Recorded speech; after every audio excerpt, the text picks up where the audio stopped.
Voilà. Donc je recontacte Marie pour qu'elle nous parle, pour nous parler ensemble de ces questions de cycle, de pouvoir se projeter dans l'avenir ou dans le passé d'ailleurs, et mettre comment les choses ont évolué, ou comment elles peuvent revenir, ou se répéter, ou au contraire changer. Alors pour nous, sur les notions très systémiques, on va étudier les cycles de vie des personnes. Donc ces cycles de vie vont se poser par rapport à des événements qui peuvent être très généralistes, si je peux dire, comme l'entrée à l'école la première fois, comme le fait de devenir adulte et de commencer son premier travail, ou de commencer un couple, ou par la suite de devenir parent, ou par la suite de passer à la retraite. Tout cela, ce sont des choses communes. Les étapes. Voilà, les étapes. Et vous notez ça sur un papier, vous notez... Ah oui, voilà. on travaille sur des outils qui sont par exemple comme des courbes de température et qui représentent la courbe de vie, en quelque sorte, voilà, qu'on appelle la courbe de trajectoire de vie, ou que j'appelle moi dans mon travail en le spécialisant un peu le trajectogramme, enfin, des outils très spécialisés où on marque les cycles de cette façon.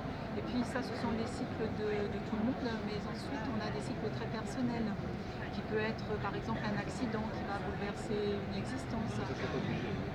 Voilà, effectivement, hein, qui va être un traumatisme qui va arriver à un moment donné dans la vie d'un enfant, qui va être la perte d'un parent, qui va être un déménagement, qui va être parfois dans la perte ou le fait de trouver un autre travail. Enfin, tout un tas d'événements qui va scander notre vie et faire que, au lieu d'être sur une continuité, nous sommes en fait dans une suite de cycles. Et que dans chaque cycle, c'est comme s'il fallait se réinventer notre façon d'être au monde, réinventer notre façon de penser, réinventer nos croyances, bouleverser parfois quelque chose de nos valeurs ou de nos critères de vie, bouleverser notre relation au monde, bouleverser nos relations à notre famille. Donc ce sont énormément d'éléments, d'événements qui vont venir. Alors vous allez traiter, par exemple, dans une vingtaine d'informations. Oui. Vous allez voir s'il y a des choses qui reviennent, vous allez les classer par... permettre d'abord à la personne de prendre conscience de ces différents événements et de ces différentes phases. Et puis si Audrey était là avec qui je travaille, elle vous expliquerait qu'à chaque cycle correspond souvent, quand il s'agit d'un cycle avec un traumatisme au départ, une chute émotionnelle et ensuite une remontée. Et que dans chaque remontée, par exemple, ce qu'elle a repéré dans son travail clinique, c'est qu'il y a toujours une ressource extraordinaire qui est mise en place par tous les individus, c'est l'espoir. C'est aussi une forme de résilience. Et que l'espoir amène à la résilience. Sans espoir, on va continuer à couler. Mais cette ressource-là va permettre à tous les individus de commencer à changer sa vie et à remonter et à boucler ce cycle et à retrouver un équilibre. Donc nous sommes toujours avec ces vagues, cela, qui vont représenter des ondes, des cycles auxquels il va falloir s'accorder et découvrir au fur et à mesure que le temps passe en quoi ça nous a enrichi, qu'est-ce que ça nous a apporté, et un cycle après l'autre, comment on grandit. Oui, mais je n'arrive pas très bien à comprendre ces cycles qui n'ont pas une durée particulière. Et non, ils sont variables selon chaque individu. Comment commence le cycle et comment est-ce qu'il s'épuise le cycle?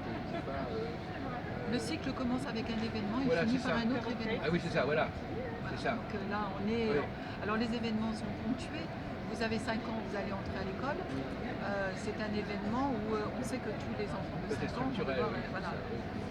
Vous avez 11 ans, vous allez rentrer en 6e, c'est pareil. Mais après, le jour où vous allez tomber amoureux, vous ne montez pas au même âge. Ça va être pourtant le début d'un autre cycle de vie. Donc il y a les événements marqués par avance et ceux qui ne le sont pas. Il y a quelqu'un pour prendre le relais. Audrey, tu peux prendre le relais du monsieur. En vous remerciant. Merci. Merci beaucoup. Bonne journée. Au revoir. Au revoir. Bonne continuation. Merci à vous. Audrey. Oui. Et Audrey, alors Audrey, elle s'y connaît aussi. Aussi, oui. vie. Elle peut intervenir aussi dans notre discussion. Et peut intervenir aussi dans notre C'est discussion. pour là que je prendrai la caméra d'ailleurs, justement. Bien sûr, avec plaisir. Alors justement Audrey, on parlait de vous. Des cycles et des valeurs et de la notion d'espoir sur lequel tu fais travailler les gens pour remonter à chaque vague, chaque cycle des cycles de vie. Oui. Alors ce qui m'interpelle, c'est que donc finalement, si on doit écouter ce que dit Dominique, mais peut-être que vous allez préciser, un cycle se termine lorsqu'il y a autre chose qui prend le relais en quelque sorte, lorsqu'un autre événement se produit. Par exemple, dans le cas d'un couple, par exemple, elle me donnait l'exemple d'un couple, le cycle du couple, il va durer jusqu'à quand? Jusqu'à ce qu'il y ait autre chose qui se fasse, la naissance ou une autre rencontre, je ne sais pas. Oui, un cycle de vie se termine effectivement jusqu'à ce que, au moment où il y a autre chose qui se précise. Donc dans les cycles de vie, on a simplement le départ de l'enfant à l'école, c'est un cycle de vie qui existe. Ce cycle de vie-là continue jusqu'à ce que cet enfant-là, par exemple, quitte la maison, ce qui est un nouveau cycle de vie et pour le jeune et pour les parents. Quand ce jeune-là rentre dans le monde du travail, c'est encore une fois un nouveau cycle de vie. C'est les âges de la vie. Voilà, quand il rencontre quelqu'un, c'est un nouveau cycle de vie. Quand il a un premier enfant, c'est un nouveau cycle de vie. Donc effectivement, on passe tous par ces cycles de vie en quelque sorte. Voilà. Et puis il y a des choses qui sont moins programmées, qui sont plus accidentelles. Oui, il y a des choses qui sont plus accidentelles. Qui vont interférer avec cette série de phases. Oui, puisque dans les cycles de la vie, il y a des mariages. Ça, on peut dire que ça fait partie des choses classiques. Le divorce est une chose qui arrive plus régulièrement peut-être aujourd'hui, mais ça fait partie des cycles de la vie. Mais on va dire que c'est plus des choses qui font partie, ce sont plus des choses accidentelles, si on peut dire ça comme ça. Des décès accidentels également. Ça fait partie des cycles qui sont prévisibles puisque tout le monde meurt un jour, mais quand c'est trop tôt, ça fait partie des choses qui sont accidentelles effectivement. Mais à ce moment-là, quand on meurt, on sort du cycle quelque part. C'est les autres, mais les autres qui vivent. Qui vivent ce cycle-là. Voilà, pensez aux autres là-dessus. Ce sont les autres qui ont à vivre un cycle particulier justement par rapport à ça. Oui. Mais il n'y a pas de théorie cyclique derrière tout cela. Il n'y a pas de durée de cycle, il n'y a pas on n'explique pas ça, il n'y a pas un mode d'explication. Parce que Dominique m'a dit, on note toutes sortes de formations comme ça, sur une page, et puis après, on analyse, vous analysez quand même un peu ces données brutes. Oui. Et donc vous faites apparaître des structures, je sais pas, on n'a pas beaucoup parlé de ça, mais vous faites apparaître des choses que la personne n'avait peut-être pas perçues. Oui, on fait apparaître des choses que la personne n'avait pas perçues. Effectivement, il n'y a pas comme vous parlez de structures, de structures qui sont identiques d'une personne à une autre. Et on fait apparaître des ressources sur ce genre de choses-là. Et on s'appuie beaucoup dans le travail sur les ressources, c'est-à-dire qu'est-ce qui a pu permettre à la personne de pouvoir, à un moment donné de sa vie, se sortir d'une situation qui pouvait être compliquée. Et on fait apparaître toutes les ressources qui ont pu exister à ce moment-là. Et au fur et à mesure de tous les cycles de vie, on fait apparaître toutes les ressources qui sont apparues et dont la personne n'avait pas forcément conscience. Est-ce que ça permet, pour employer une expression un peu forte, est-ce que ça permet de se projeter dans le futur? Oui, ça peut permettre de se projeter dans le futur dans la mesure où les personnes peuvent prendre conscience des ressources qu'elles ont réellement, qui font partie d'elles. Et sur cette étude-là, on peut avoir plusieurs cas de figure. On peut avoir des ressources qui vont être totalement différentes d'un cycle de vie à un autre. Auquel cas, on peut voir que la personne peut prendre conscience qu'elle a en elle la possibilité d'avoir des ressources diverses et variées qui vont lui permettre de faire face à des événements dans sa vie. Et ce sont des ressources du coup dont elle peut être sûre de pouvoir les utiliser puisqu'elle en a pris conscience. Elle peut compter dessus. Confiance, voilà, elle peut compter dessus, exactement. Ou on peut avoir une personne qui va s'en sortir entre guillemets toujours parce qu'elle a une ressource extrêmement forte et où on s'aperçoit que c'est cet atout-là qui lui a toujours permis de s'en sortir.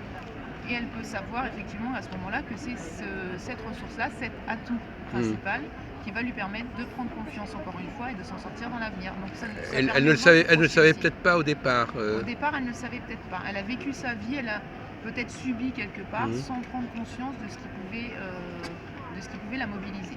Mais est-ce qu'on peut modéliser en disant qu'on passe par quelles sont les grandes phases par lesquelles on peut passer ou les grandes problématiques par lesquelles on peut passer est-ce qu'il y a une sorte de dualité par exemple, je ne sais pas, des trucs qui vont dans un sens puis dans un autre sens, je ne sais pas, comme le jour et la nuit, l'été et l'hiver, enfin, je sais pas.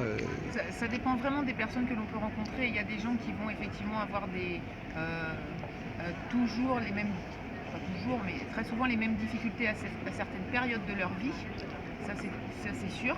Donc on peut s'apercevoir justement au travers de cette étude-là, du trajectogramme, Trajectogramme. Voilà, le trajectogramme, on peut s'apercevoir justement avec cette étude-là ce genre de réaction, de comportement qui arrive très souvent au même moment dans l'année, par exemple, comme vous dites. Mais ça, on ne peut pas en faire une généralité. Ça leur arrive pas au mois de mai, par exemple. Voilà, au mois de mai, il y a toujours une personne au mois de mai peut manifester, peut dire clairement j'ai toujours un moment de tristesse à ce moment-là. Il y a quelque chose qui est assez classique, c'est l'arrivée de l'hiver. L'arrivée de l'hiver pour beaucoup de personnes avec les journées qui raccourcissent. Voilà. Il y a beaucoup de gens qui trouvent cela déprimant, etc. Et ça fait partie on va dire, du cycle de l'année, qui est associé à un comportement et à un ressenti très très particulier. Donc effectivement, ce sont des périodes où on peut dire, on ne peut pas généraliser parce que c'est pas pour tout le monde la même chose, mais on peut dire qu'il y a beaucoup de gens qui vont être dans cette dynamique-là. Oui, l'hiver, ça joue sur pas mal de monde. Voilà, sur pas mal de monde. Oui. Le raccourcissement du jour joue sur pas mal de monde. Donc ça, ce sont des prévisions de type annuel. Voilà, ce sont des prévisions de type annuel. Maintenant, au cours de la vie, je crois que c'est vraiment en fonction de ce que chacun a pu avoir comme expérience. Parce qu'on parle par exemple du cycle de 7 ans, par exemple. Vous avez peut-être entendu parler de ça, je ne sais pas. Avec l'âge de raison, des choses comme ça. Oui, enfin bon, en tout cas, des périodes qui sont un peu plus que l'année. Ou des choses, où tout un ensemble de processus s'inscrit dans une période de 7 ans et après on redémarre autre chose. Alors ça, je pense, pour ma part, je me dis que ça fait partie des croyances qu'on peut avoir. Oui, bah oui. Voilà. Donc, croyances populaires. Voilà, les croyances populaires. Donc, à voir comment la personne va décliner, par exemple, le cycle de 7 ans, comment elle veut le décliner. Est-ce que ça va déboucher sur quelque chose d'extrêmement négatif? Est-ce que ça peut influencer sa vie sur quelque chose d'extrêmement négatif ou pas? Puisqu'il y a des gens qui vont pouvoir dire qu'ils vont avoir peur parce que ça fait 7 ans qu'ils sont en couple. Et qu'ils savent qu'il y a... ou même 3 ans, parfois on dit aussi. Voilà, parfois 13 ans, mais l'amour dure 3 ans, des fois on dit. Mais est-ce que c'est vrai? Je n'en suis pas persuadée. C'est l'autosuggestion. Voilà, c'est ça. Et on a tous des exemples autour de nous qui nous prouvent qu'il peut se passer complètement l'inverse.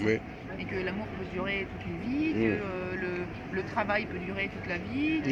Voilà, il y a plein de choses. Donc c'est un petit peu dangereux de se mettre en tête comme ça en même temps ça permet de durer aussi plus longtemps.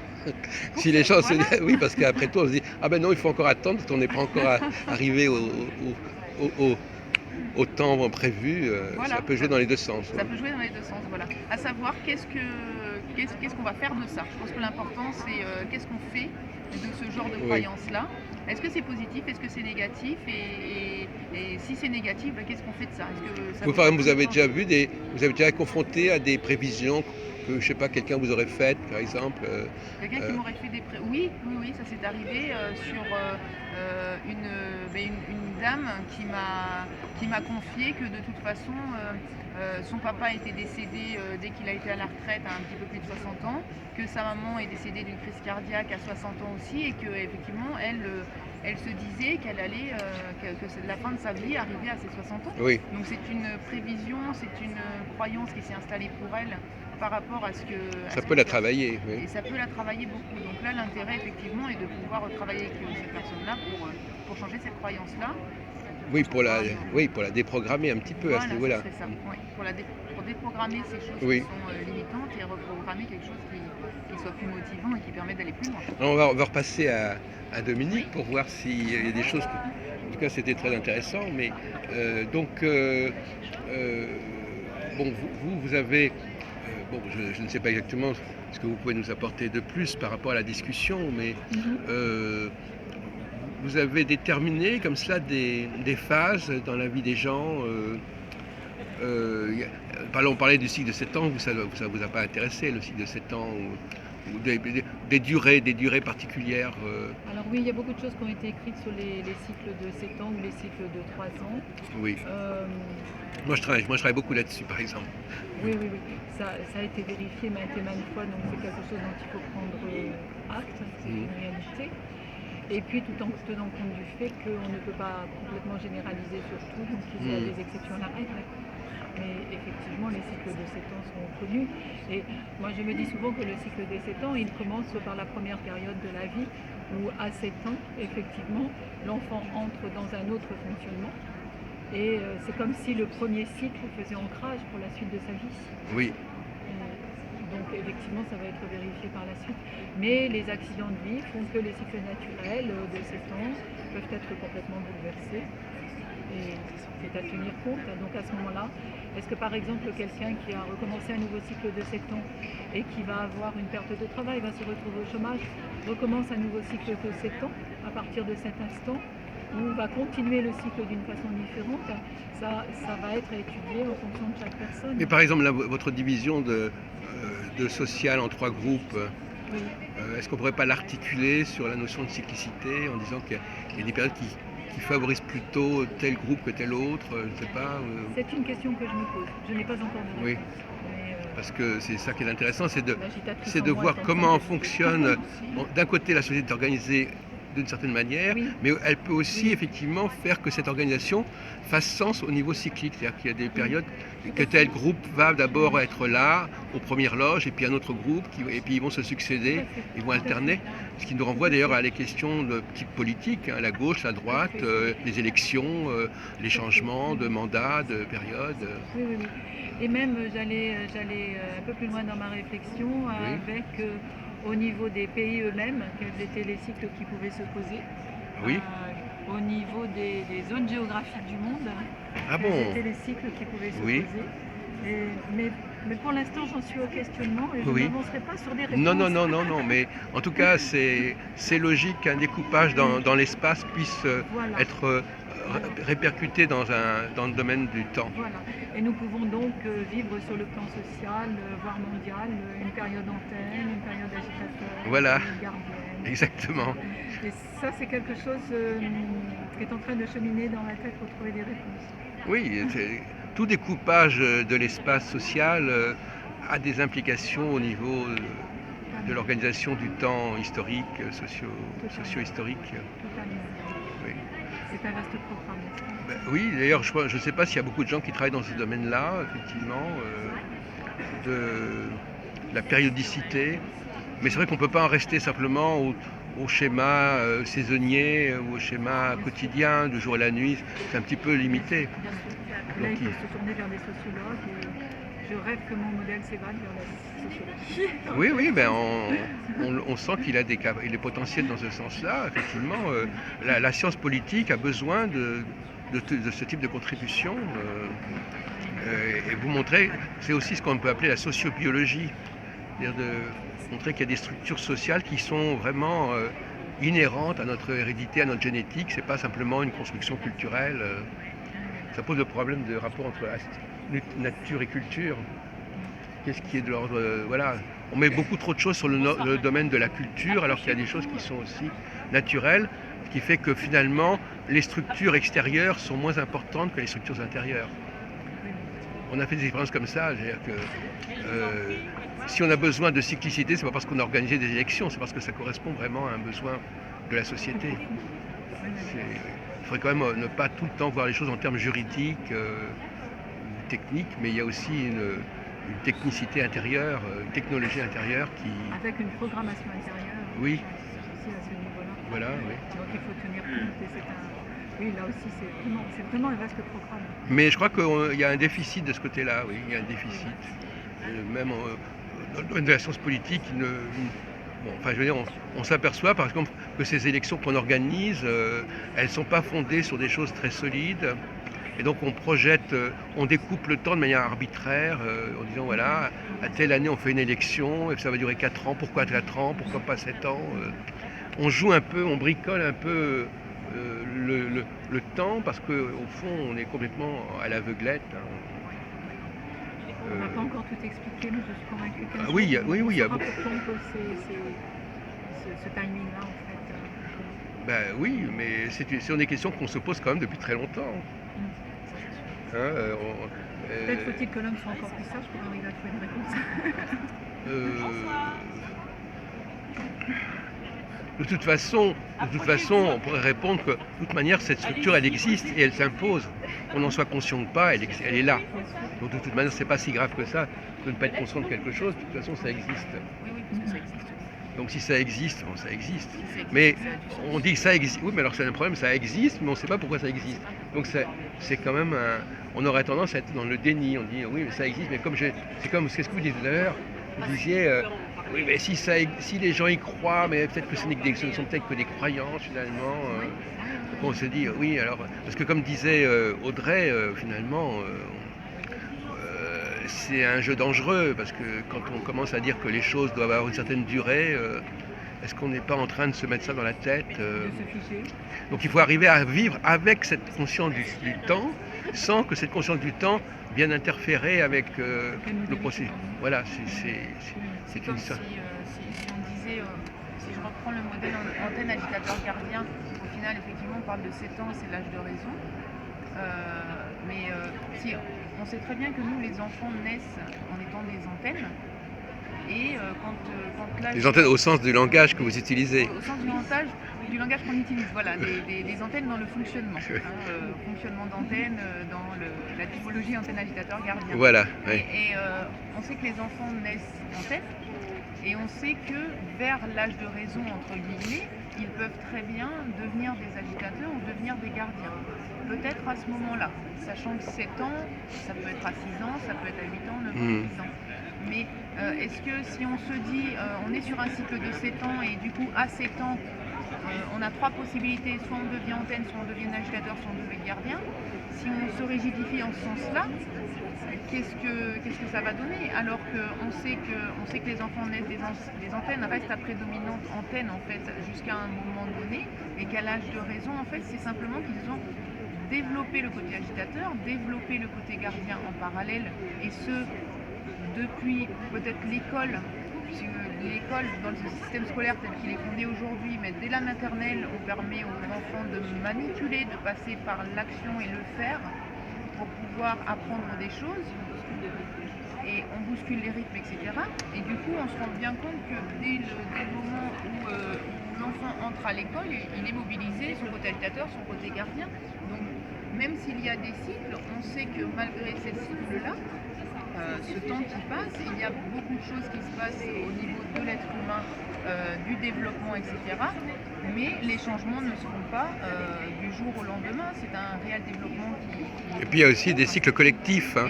Il n'y a pas que des cycles individuels. Là, moi, je m'intéresse beaucoup plus aux cycles collectifs qu'aux cycles individuels. Donc, c'est pas le 7 ans de telle personne. Voilà. Il y a des cycles qui sont tous âges confondus à un moment donné. Est-ce que ce qu'on n'est pas en train de vivre aussi au niveau, enfin, je sais pas, au niveau de ce dont on parle beaucoup d'informations, au niveau du terrorisme, etc. Est-ce qu'il n'y a pas au niveau mondial un développement du côté antenne qui arriverait aussi pour beaucoup de monde, puisque de plus en plus de gens se sentent dans la peur, de plus en plus de gens et les dirigeants politiques, ils sont en train de mettre des choses en place pour essayer de lutter contre ça. Donc est-ce que le peuple ne serait pas de plus en plus dans la peur? On le voit dans les villes, en France, un peu partout. Attention quand tu prends le métro à cet endroit-là, etc. C'est de la peur qui parle, donc c'est pour le côté antenne. Et d'un autre côté, on a des dirigeants qui vont être beaucoup dans le côté gardien, qui vont vouloir mettre des choses en place, des lois très dures, etc. pour pouvoir pallier à tout ça. Oui. Mais est-ce que si on... Je sais pas, il y a plein de gens qui réfléchissent à tout ça. Est-ce qu'à un moment donné, on ne pourrait pas articuler toutes ces parties-là? Je me demande comment on peut le faire et qui serait prêt à travailler sur ces domaines-là. De la même façon, par exemple, quand un enfant vit pendant la guerre, tous les enfants qui ont vécu par la guerre, ils ont quand même des points communs. Par-delà les spécificités individuelles, il y a quand même un déterminisme collectif qui est fort. Mais bon, moi je pourrais vous répondre à votre question. Effectivement, quels sont. Bon, on n'est pas là pour faire un séminaire là-dessus, mais je pourrais vous proposer des modèles, effectivement, qui permettent d'expliquer cela, et qui sont liés à des traditions, mais des traditions qui se sont corrompues. Enfin, c'est tout le problème de qu'est-ce qu'on peut tirer des traditions. Je ne sais pas si c'est un sujet qui vous intéresse. Nous, ça nous intéresse. Comment les religions, les traditions, qu'est-ce qu'elles nous disent, quelle vérité elles véhiculent, mais jusqu'à quel point, etc. Mais c'est tout un débat aussi. Bon, ça pose aussi le problème de l'astrologie, de quelle forme d'astrologie, etc. Des phases. On parle aussi de l'ère du Verseau. Enfin, vous connaissez tout ça. Bon. Oui, alors ça sur des cycles de 2000 ans. Oui, c'est effectivement. Oui. Mais ce que je trouve très intéressant, c'est de vérifier comment nous avons de grands cycles. Et les grands cycles passent toujours par une naissance. Et la naissance est toujours, par rapport à notre définition à nous, avec le côté antenne. Puis une phase dans le grand cycle qui va être la partie agitatrice où on réfléchit, on essaye de comprendre ce qui se passe, etc. Une autre phase qui parle ensuite du côté gardien parce qu'on est dans cette progression logique et on va être dans l'action par rapport à ce qui a été pensé, réfléchi, etc. Et en fin de phase, est-ce que cela signifie que c'est un cycle qui va mourir de lui-même ? Est-ce que ça signifie que socialement et dans le temps, sur 2000 ans ou autre, il va falloir s'intéresser à une nouvelle naissance ? Est-ce qu'on va être capable de rebondir pour revivre sans en mourir ? Et à l'intérieur de ces grands cycles-là, comment on va s'apercevoir qu'il y a ce que j'appelle les petites boucles dans les grandes boucles, avec d'autres cycles qui se posent. Et quel sens ça a dans la globalité? Quel sens ça a si on ressent sur des plus petits cycles? Enfin, moi, ça me parle de cycle en strates. Vous voyez ce que je veux dire? Ah bah oui, tout à fait. Vous savez, on connaît bien ces questions. Comment c'est absolument passionnant de vérifier l'isomorphisme de chaque cycle aussi, pour en tirer des règles. Oui, mais effectivement, c'est vrai que on en a parlé tout au début de notre premier entretien, à savoir qu'est-ce qui est de l'ordre du cycle individuel et qu'est-ce qui est de l'ordre du cycle collectif, qu'est-ce qui est notre spécificité vraiment personnelle et qu'est-ce qui est quelque chose, par exemple, le connais-toi toi-même, qu'est-ce que ça veut dire? Est-ce que ça veut dire comment fait-on pour se connaître soi-même? Est-ce que c'est en travaillant sur soi-même ou au contraire en regardant les gens qui nous ressemblent et qui appartiennent à la même histoire que nous et qui montrent un peu ce que nous sommes en train de devenir? Donc parfois, c'est pas du tout la même chose. Donc des expressions comme ça, on peut les comprendre de manière totalement différente. Est-ce que le connaître soi-même, ça ne passe pas par un processus d'appartenance, d'identification à un groupe auquel on est censé appartenir? Et quelqu'un qui ne connaît pas le groupe auquel il appartient, c'est là qu'il a un problème, parce que comment peut-il se connaître s'il a personne qui lui ressemble quelque part ou auquel il puisse s'identifier? Et là, on est bien dans ce croisement entre le système et l'individu. Oui. En tout cas, votre trilogie, elle est intéressante. Il y en a une autre trilogie, il y a celle de Dumézil qui a été faite aussi, trifonctionnalité, etc. C'est très intéressant. Qui est 3 catégories de situations, 3 catégories de cycles.